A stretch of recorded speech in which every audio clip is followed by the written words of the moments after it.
Did you lose your pen? Well, that's too bad, freak.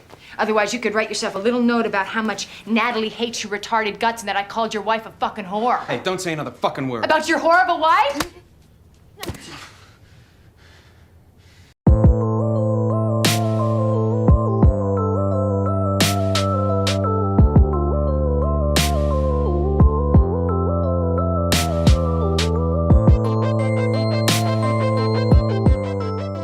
Memento is a film that came out in the year 2000 that's written and directed by Christopher Nolan. So Memento was this month's subscriber poll winner. And obviously, if y'all couldn't tell already, this is a film that I've actually been wanting to see for quite some time because it's made an appearance in God knows how many polls at this point. I know it's been in at least 3 or 4 YouTube polls, maybe a few Patreon polls, but it just never got the edge over any other film that was on the poll. Finally this time, it won handsomely. I think at this point, y'all wanted me to watch this film as much as I wanted to watch this film, which is quite a bit. So Christopher Nolan is a very interesting filmmaker that I have a very interesting relationship with. There's a number of his films that I really like, and there's a few that I genuinely love. Interstellar and The Prestige, to me, is like peak Nolan. I understand all the issues people do have with Interstellar, just in terms of its writing issues and Nolan's inability to be subtle. But either way, like, I still really love my experience watching Interstellar. I rewatched it a few times and I always really end up enjoying my experience.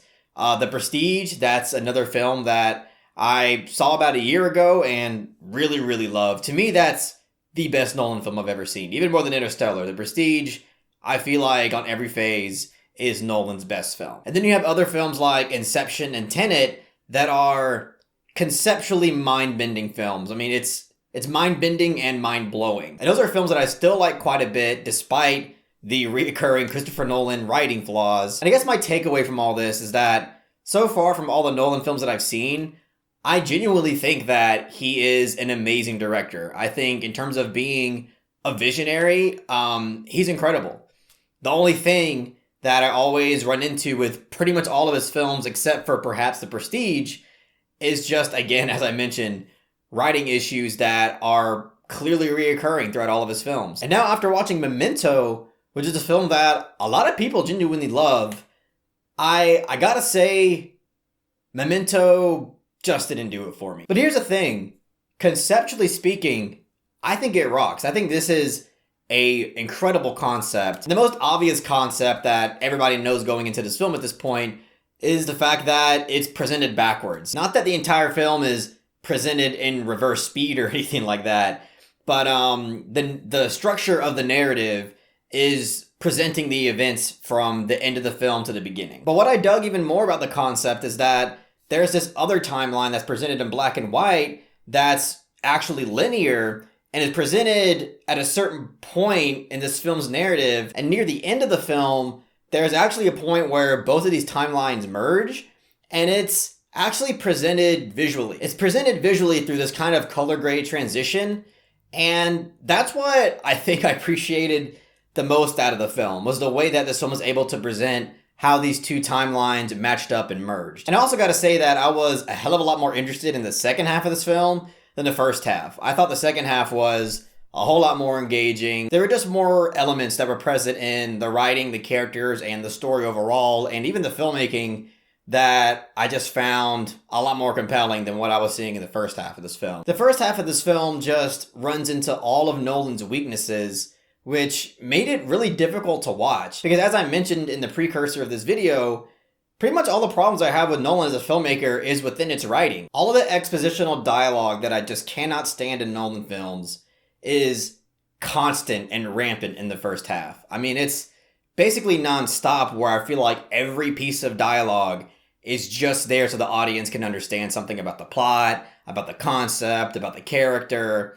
And it'd be one thing if it was at least written in a more creative way that doesn't come off as just being there to serve for the audience.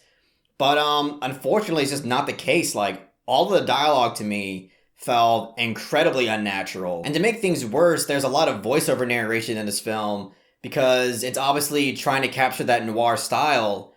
but at least in a good noir film, the voiceover narration feels a lot more genuine, and you actually feel like you're kind of getting into the character's psyche in a way.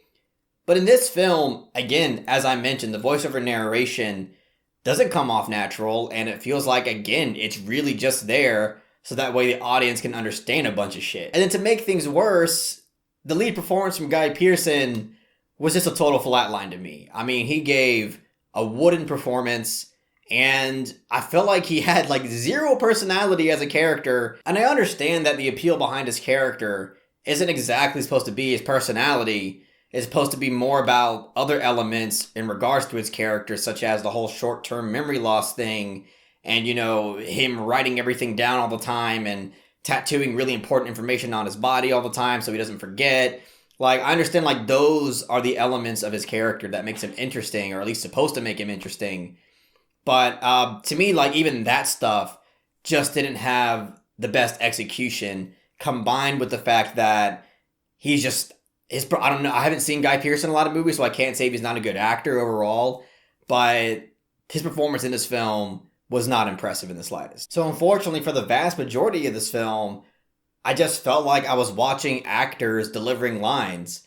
And that's, again, a product of kind of subpar acting mixed with subpar writing. I'll be honest and admit that there are some good scenes, though.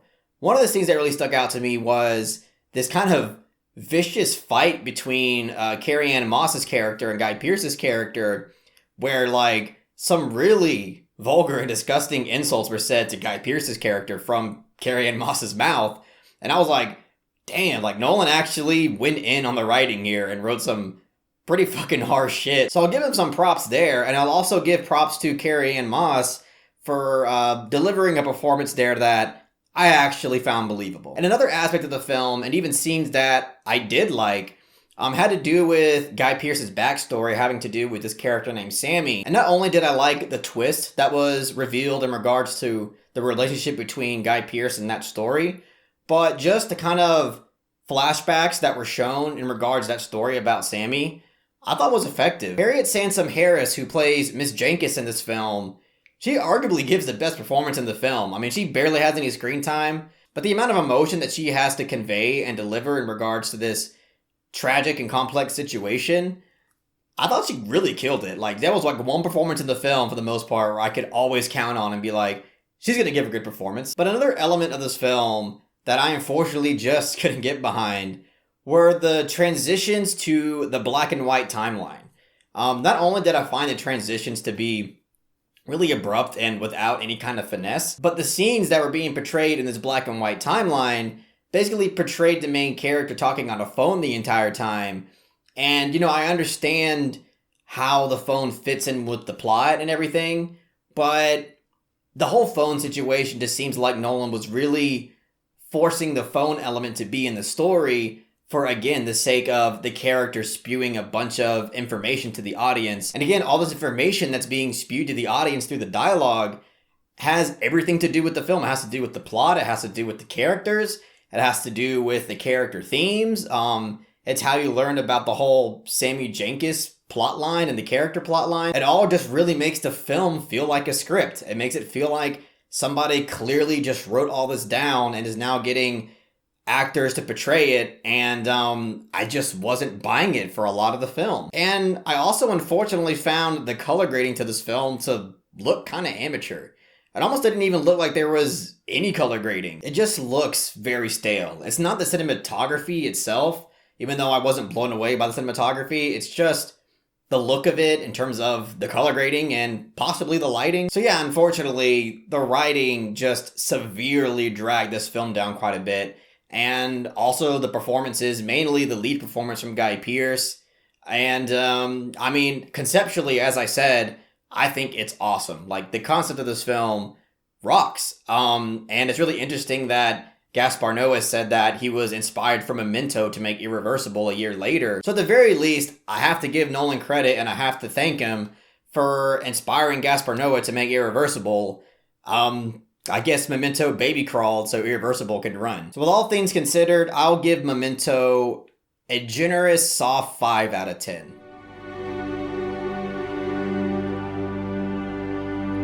I landed on a 5 for Memento because I wouldn't consider this a bad movie. It's just, to me, it's painfully mediocre. I know that I probably ruffled the feathers of a lot of you out there, and I didn't want to come on camera and say this. Like, as the film was over, I was like, I am dreading going on camera and saying my honest opinion. But my dignity just won't allow me to be dishonest with you guys, even if it makes me look bad. But either way, that's all I gotta say about Memento. If you really enjoyed what I had to say about the film, just give it a thumbs up and share it amongst your friends. And don't forget to subscribe to the channel to be updated on more film-related content.